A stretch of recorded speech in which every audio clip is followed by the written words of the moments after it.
How's it going, guys? Welcome back to another video. I'm Braden Friedel, the Director of Growth here at the Baird Group with LPT Realty, and today I have a very special guest. I have Bobby Vaughn with me. Bobby, how's it going? It's going good. I Good. appreciate you calling me special. So Yeah. yeah, thanks. No, I'm actually really looking forward to this conversation. You're one of our top producers at the team, someone who's been here for what, like 2 years now, right? Just over 2 years. Yeah. Okay, but how long have you been licensed in the business? I've been licensed for about well over 3 years. I didn't really do a whole lot with my license that first year plus. Was still living and working through my corporate life. Okay. Before I really just took it serious and dove in full Nice. time. Nice. And if you've watched these videos, you know that my very first question is, how did you get into real estate and why did you get into real estate? So what was kind of that big pull that made you make that decision to go from your corporate life and jump into Yeah. being a realtor full time? That it's a great question, Braden. It's a long story, but I'll try to keep it short. Um, it, the work I did before was in the oil and gas industry as a VP of operations for a service company in the oil and gas. We did a lot of electrical and automation, plus electrical and automation engineering Okay. on well sites and stuff like that. But we had offices in Fort Worth, Texas, West Texas, Southern New Mexico, here in Colorado, and one in Calgary, Alberta, Canada. So as the VP, I was always gone. Okay. I was gone probably 20 days a month and only home 10. So that life got a little old. Yeah. I'd been around real estate a long time. My mom is an agent in New Mexico, been doing it for over 20 years down there. Oh, wow. Okay. And then I've got another family member who's involved in some commercial stuff. And Okay. so I had some experience around it. I had my license, and this was a great way for me to do a career pivot. Even at the age of 49 when I started to do that, it was kind of scary, but it was going to allow me the chance to be home every night Yeah. with my wife. My kids are grown and gone, so her being at home by herself so much, it wasn't fair to her. So it was Yeah. time to just make a change and see what we could do. Nice. And so getting into the business, you'll get your license, you make that transition. I think a lot of conversation I have with folks is, it's really hard when you're getting started. So Absolutely. what did that really look like for you? Because, one thing I really appreciate about you is you wear your heart on your sleeve and you're open and you let people know the struggles and the downfalls and how hard things can be, but you also let people know what you're doing to rebound and get back to that high that real estate can give. Yeah, it can be all of those things, Yeah. but I think it needs to be all those things because if things in life are easy, you never learn Yeah. how to grow, right? And if you have struggles and you work through those and you persevere, every time you take another step, you become better at what you're doing. Yeah. For me, first starting out, you know, I really thought that my business background and all that I'd accomplished in my previous career, that this was just going to be, easy peasy, Yeah. right? But it wasn't so much so. A lot of the knowledge I had from that, negotiation skills, business skills, you know, learning how to handle just about any situation that could come up, really worked well here. But the work I did before was completely transactional, right? Dealing with the people I dealt with. It was what could we do to help them get what they needed, but not affect their bottom line, if at all possible, right? Yeah. Well, in real estate, it seems to be more emotional. Yeah. And it needs to be because you need to create that connection with your clients. Because if you don't have a connection with them, what are you doing for them? Are you truly working for them? Can you feel them? Can you understand them? Yeah. So there was a little bit of struggle there, learning to make that transition before. But once I got through that, life has been getting better. But you don't walk into real estate day one and say, and within the first 30 days, you're selling 3 or 4 houses a month. It's Yeah. just not the way it works. It's a grind. It's a tough business, but it can be a very rewarding business as well. And I think that's what I appreciate about it most because I'm a very people oriented person. Yes, I do wear my heart on my sleeve, but I can also take it and put it in my pocket when I need to so Yep. that I can stand up and be firm for my clients and make sure that they are being taken care of. Yeah. But you've got to have some kind of empathy and an emotional IQ in this business to truly do the best job possible, Yep. right? Um, so in the beginning, you know, learning to dig in, chase, and find the clients to work with, it's a complete hustle. Yeah. Um, you know, just because you got a real estate license, that doesn't mean all your friends and family are just going to come running and say, "Oh, Bobby, Yeah. sell us a home," Yeah. right? Or help us sell our home. It's not the way it works. You still got to go earn your friend and family's Yeah. business as well. That's very true. It's so learning to dig in, trusting processes, following things that other people have done, and using their experiences as your own when it comes to talking to people and building that rapport and building up the clientele that you need to be successful. It takes some time, and you've got to learn to let go of a lot of who you were Yeah. so that you can transition to who you need to be. Yeah. And you know, I was very fortunate. It took me, I say fortunate, but it took me probably 6 months to get my first deal. But I started working with those clients at 4 months, and turned out to be a great thing. I had a sell by out of the situation. In the meantime, I picked up another client. So once I got into the rhythm, everything else started getting easier because I didn't have all that pressure on me, right? Yeah. So um, what we've got going on now here at the Beard Group, I think makes it a lot easier for new people coming in because we've got a huge support system here. Not Yeah. that we didn't have a support system then, Yeah. but we've learned so much and we've grown so much that it's created this environment of growth and this environment of enthusiasm Yeah. with the group that it helps new people who may be just breaking into the business grow quicker. Yeah. And I think a couple of things that you touched on I want to kind of go over is, Mm-hmm. you mentioned, you get your license. That doesn't entitle you to your friends and family's business. Right. NAR's new statistics just came out. The average person knows anywhere from 6 to 8 real estate agents. Mm-hmm. So how can you make yourself stand out and gain that trust and that, and let them know that you are the person that your friends, family, whoever it is, should be working with. And when you're a new agent, I think there's so much misinformation out there through social Mm-hmm. media, through TV shows, whatever it is that makes real estate look really easy. Like you can Mm-hmm. get into it and you just make hand over fist money and Right. you're this millionaire before you know it. And it's just not an actual representation of how the business actually looks. So when you were first getting in and you were having those struggles Mm-hmm. and things maybe weren't going your way, or you know, even recently, I think at the start of the year, you lost quite a few deals and you had to rebound from that. Mm-hmm. What are you telling yourself during that time? And what are the things that you're doing to pick yourself back up, dust yourself off, and make sure you're, getting back out there and getting business going? Uh, that's I appreciate that because there's a couple of different things here for me. One for me, and it's about my faith and knowing who I am and knowing where my gifts come from. Yeah. Okay. Um, the other part of it, so sticking with that is going to that, leaning on that so that I can build my strength, build my courage to continue to move forward. The other part of it is when you have those setbacks, stop what you're doing, go back to the beginning and do those things that were working here and rework it. Yeah. You can't because yeah, you're correct. The beginning of the coming into this year, I was flying, right? I in my first full year in real estate, I did 11 transactions, which is a lot, especially in what everybody's calling a down market, Yeah. right? That's actually really impressive. I felt very proud of what I accomplished in my first year. And I come into 2026 just flying.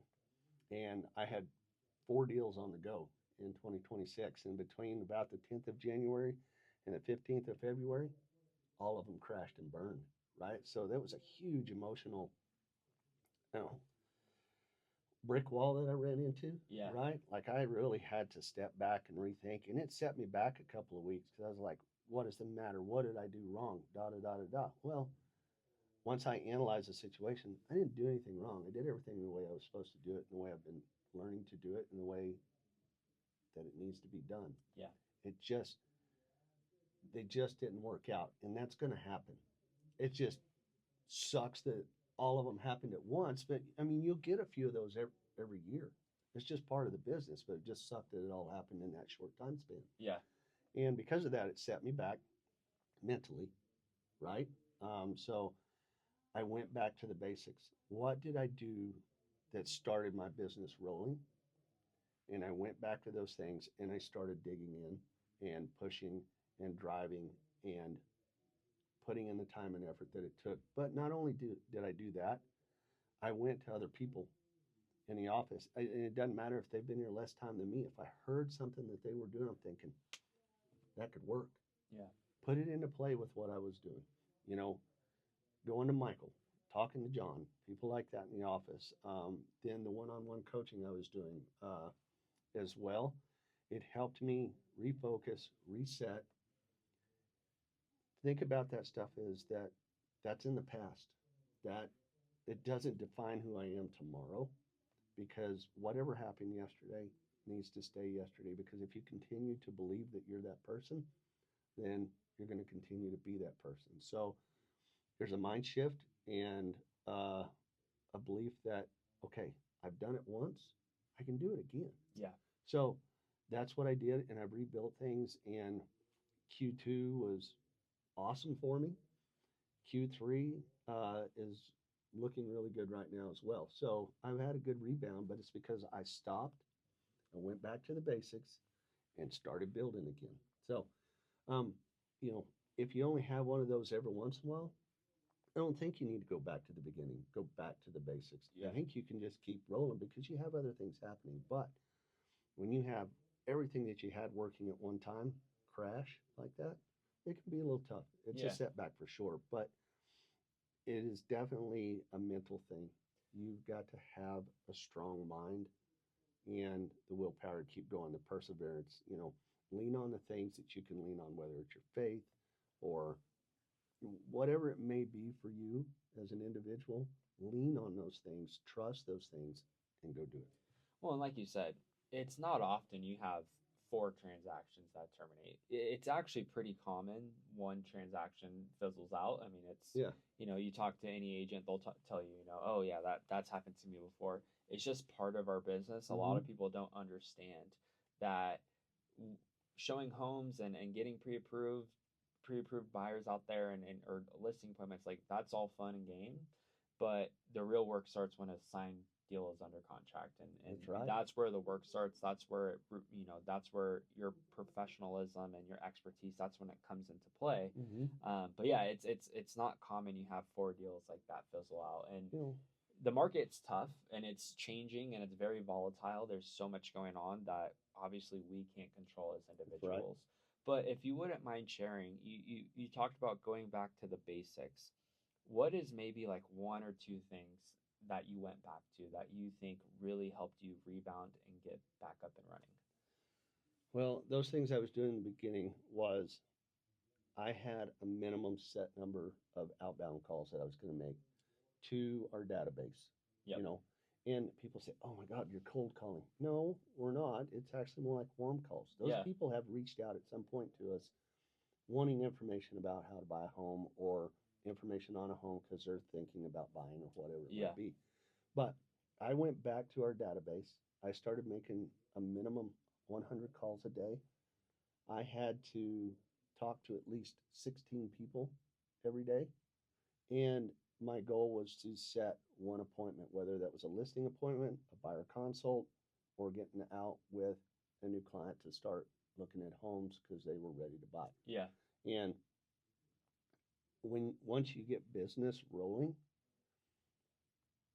those phone calls and setting more appointments and doing those things, it comes easier, right? So you don't have to grind nearly as hard, okay? But so I went back to the beginning, minimum 100 calls a day, minimum 16 conversations a day, minimum one appointment a day. Yeah. And if I didn't get it, I stayed here till I did, right? And so because of that, I started picking up, started getting people out, and I've had a couple of them that haven't worked out, maybe because, hey, their pre-approval didn't work, or something happened in life that we got to put this on hold. So, and that's fine. But because you've done all this other work, you've got other people. Yeah. So, and there's some that I connected with in April that I'm still in contact with now that probably in the fall are going to be getting more in depth and more entrenched to buying their home. Yeah. Right. So I've created those relationships here, maintaining those relationships so that in another 90 days, I've still got business coming in. Yeah. And that's where you still, if you got time, go do the basics that day, that 100 calls, that 16 contacts, that one appointment a day.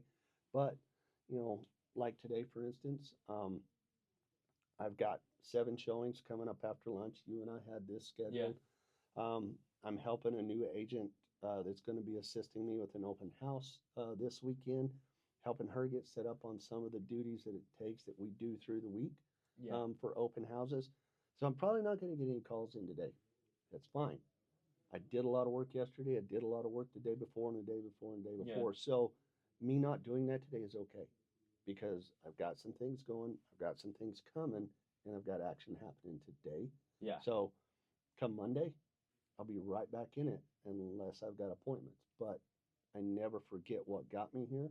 And you got to keep doing those things consistently or you do lose track because the work you do today is going to affect you in 60 to 90 days. Yeah, that's true. Well, that's the biggest thing I think agents get confused with is they start picking up getting business and they start building momentum and then they cut off the prospecting or they stop doing the things that built momentum for them in the first place. Right. And so always taking the time, like you just said, it's great to take, you don't need to do those 100 calls, 16 talk throughs every single day.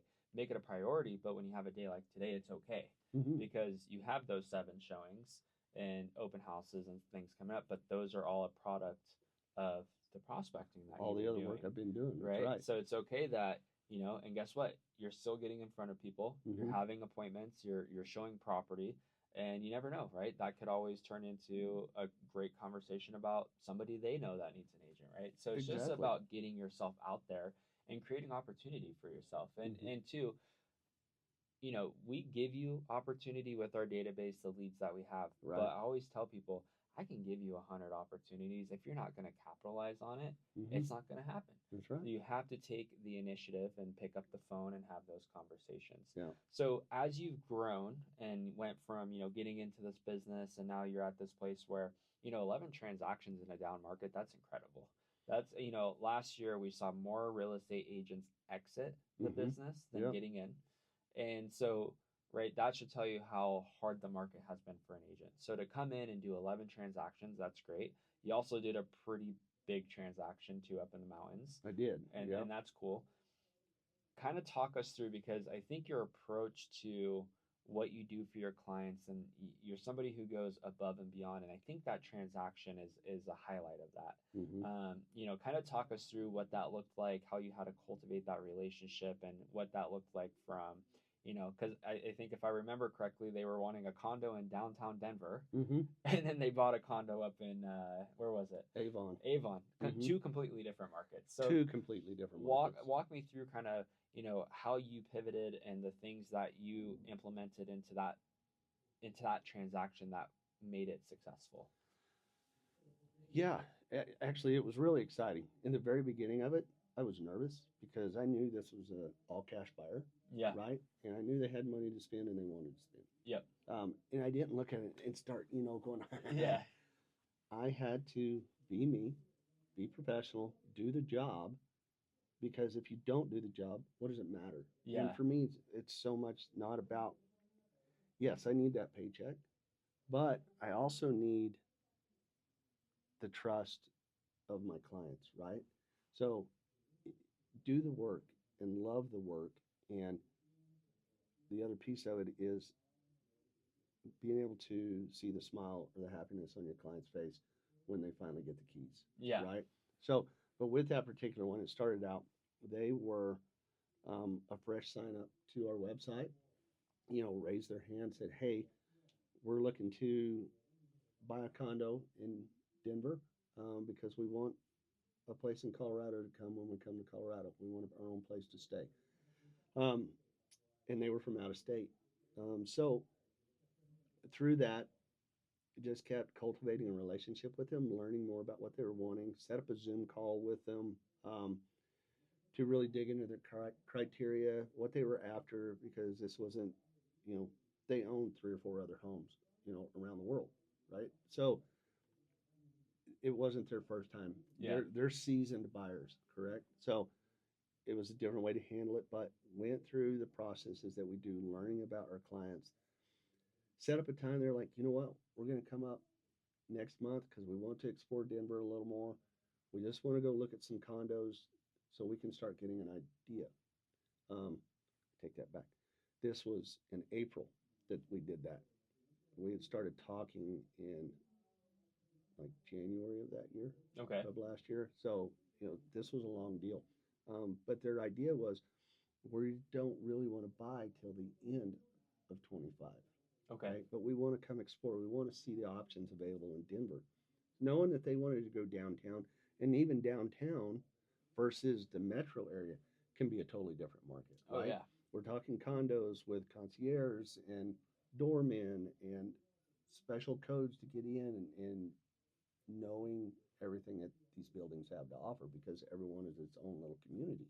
So, knowing what they wanted to do, we got together and we picked out like 6 places they wanted to see. And I added a seventh that I didn't tell them about. But 2 days before they got into town that we were scheduled to go see everything, I went downtown.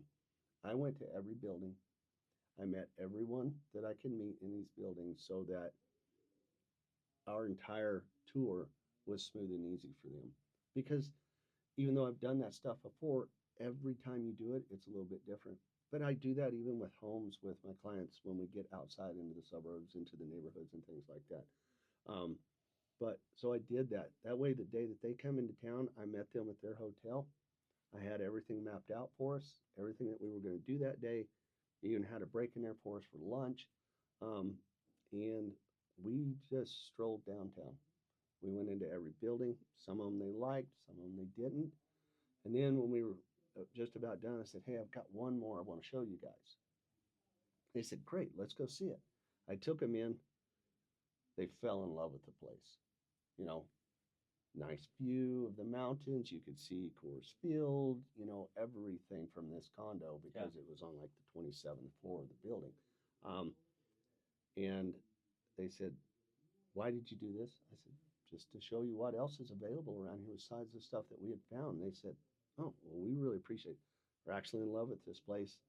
I know we said we weren't going to buy till the end of the year, but if we could get this for the right price, I think we'd take it." I was like, "Great. What do you want to do? You want to get an offer written up?" He said, "Yeah, let's go for it." But this is our price range. This is just a little above. If we can make it work, let's go for it. So we put in an offer.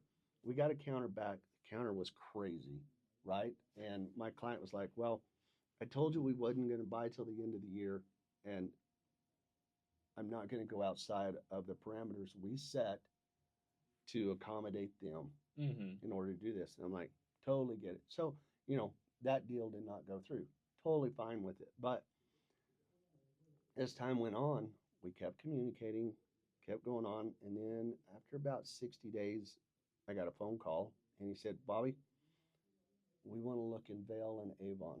We've decided that's really where we want to be because we have friends who have a condo in downtown.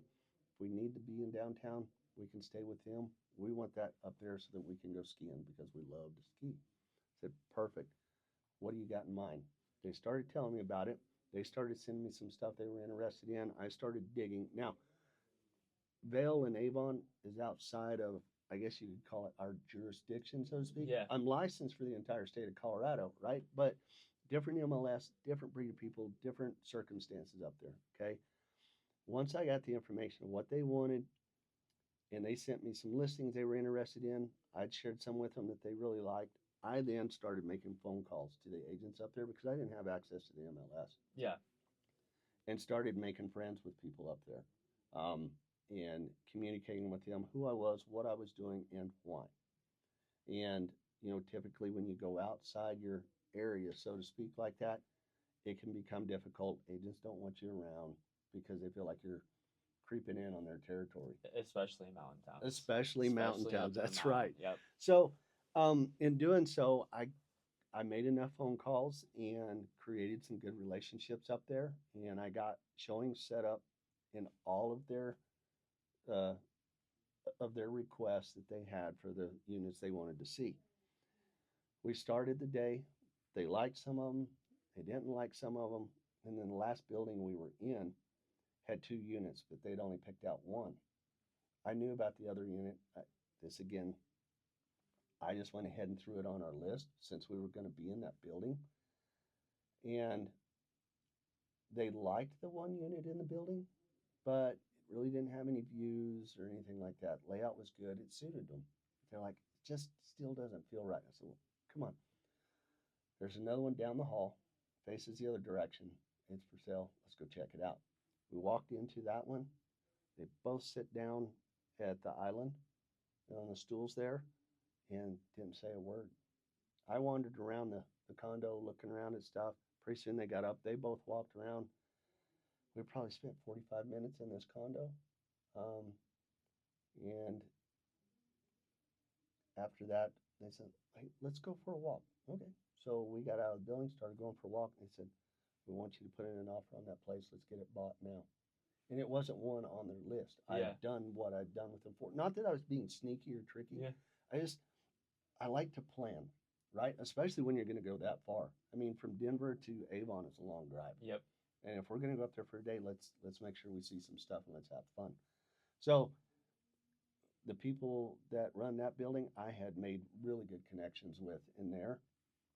I just, once we split our separate ways and they started heading back because they had to catch a plane and fly back home, I went back to the building, started speaking to the people, and told them what we were thinking, what we wanted to do, and they said, "Perfect. Let's work on it. I think we can get this done."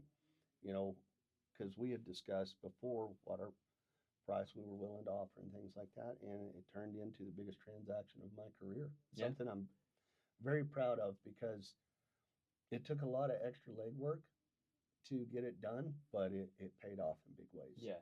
And I've got great future clients again because they've been talking to me now that they may in the next 2 to 3 years go ahead and buy a condo downtown as well. Yeah.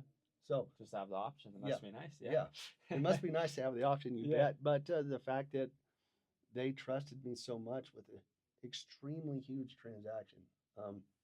You know, I don't want to get into the dollars of it, but it was huge. Yeah. You know, it was. Yeah.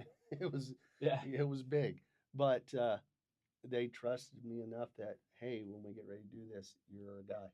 Yeah. So. And that's so important because the extra legwork, the adding in the extra showings, doing all those things are things 95% of agents don't do in this business. Mm-mm.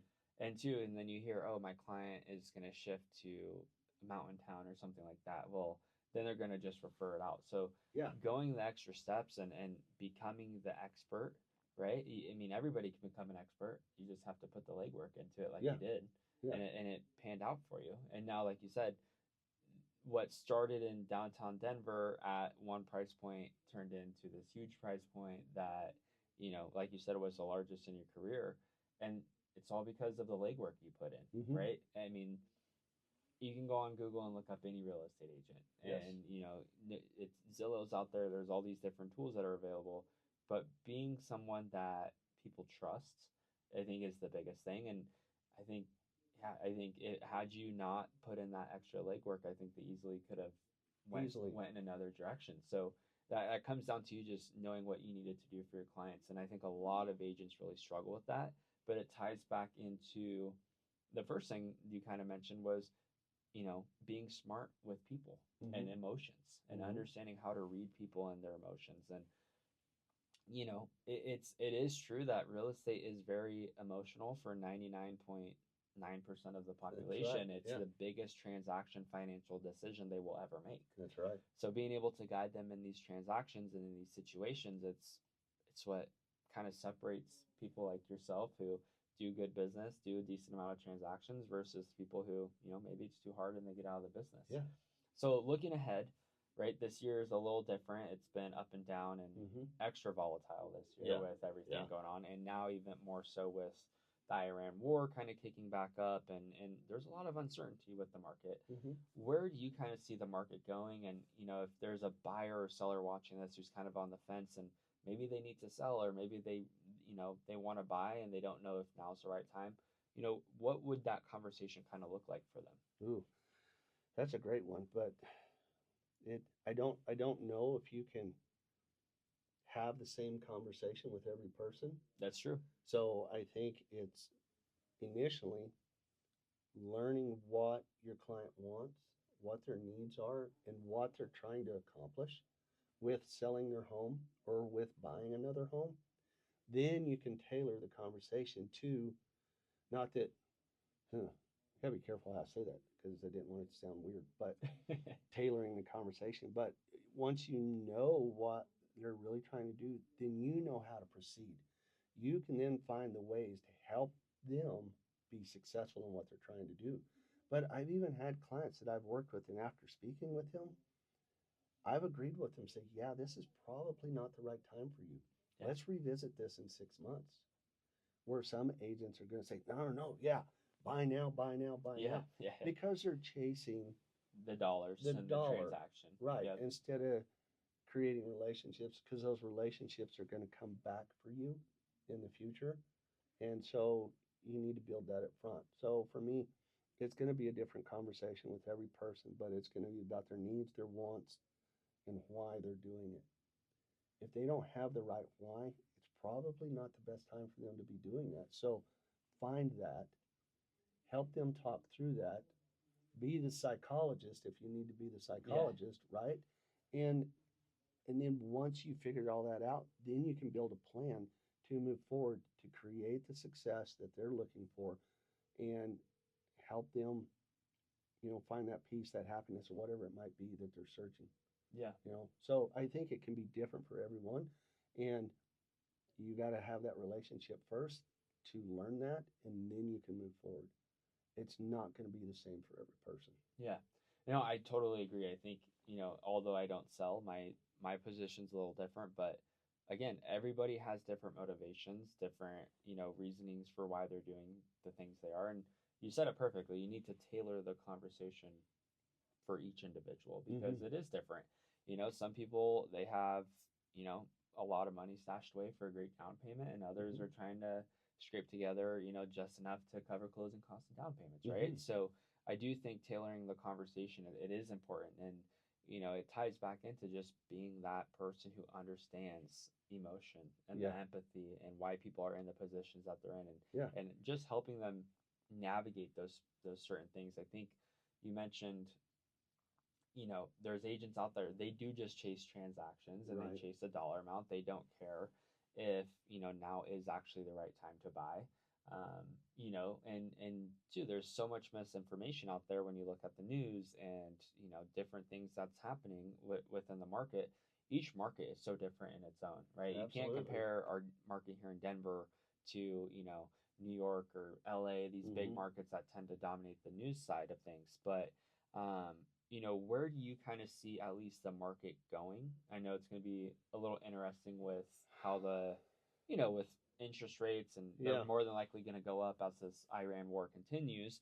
But where do you kind of see I know there's no crystal ball to just be like, hey, this is exactly what's going to happen. But, for somebody watching this and maybe they're saying, hey, I'm not ready right now. Maybe I'll be ready in 3 to 6 months. Mm-hmm. Where do you kind of see the market going in that time?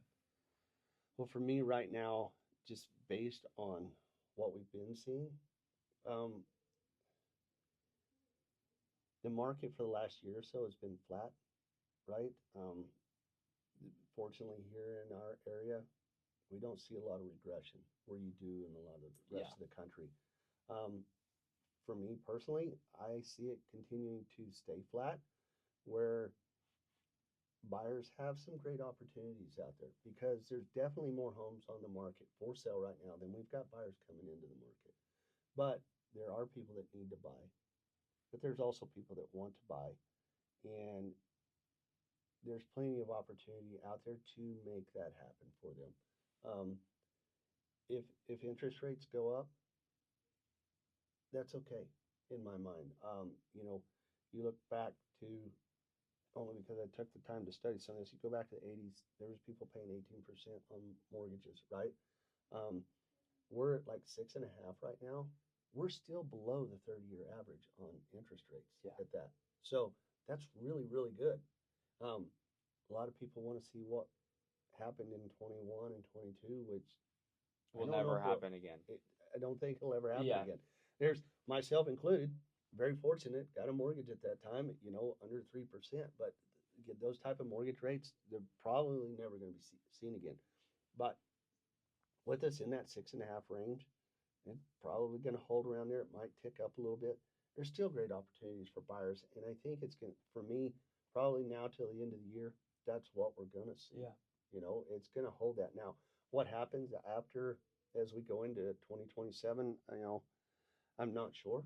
Like I said, like you said, if I had a crystal ball, I wouldn't be doing this today. I wouldn't be sitting here with Yeah. you, right? I'd have already made everything I need to make. I'd be retired. I'd be hunting and fishing all the time Yeah. instead of doing this. But um, I, for me, I see it kind of staying in the boat we're in right now, which is the boat we've been in for the last 6 months.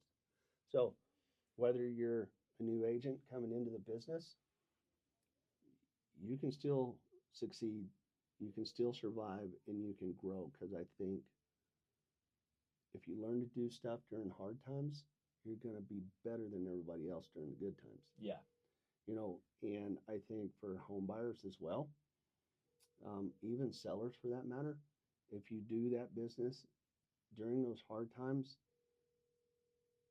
when the good times come, I think it's going to pay off for you in the long run. Just anything in will. life. The Yeah. harder you work now, the easier things get for you in the future. So I think it works on both sides of it as a buyer or seller in this market. Yeah. Because even as a seller, you can still sell your home and do well on it. It has to do with pricing strategy, using the right people, the right marketing plans, which I feel that we have here. Yep. Because we sell a lot of homes in this group here. Yeah. But we also help a lot of buyers in this group, and I think it's because of the way we approach business and the way we look at the entire transaction, not just one little piece, in order to make it smooth and simple for the people that we're working for. But, you know, as far as the market, again, where we're at today, probably where we're going to be in December. Yeah. Just from what I see and what's going on. It just, based on the people I've talked to, based on, you know, those conversations to the types of buyers that we're seeing raise their hand right now, it's just, I think we're going to be holding for where we're at for a little while.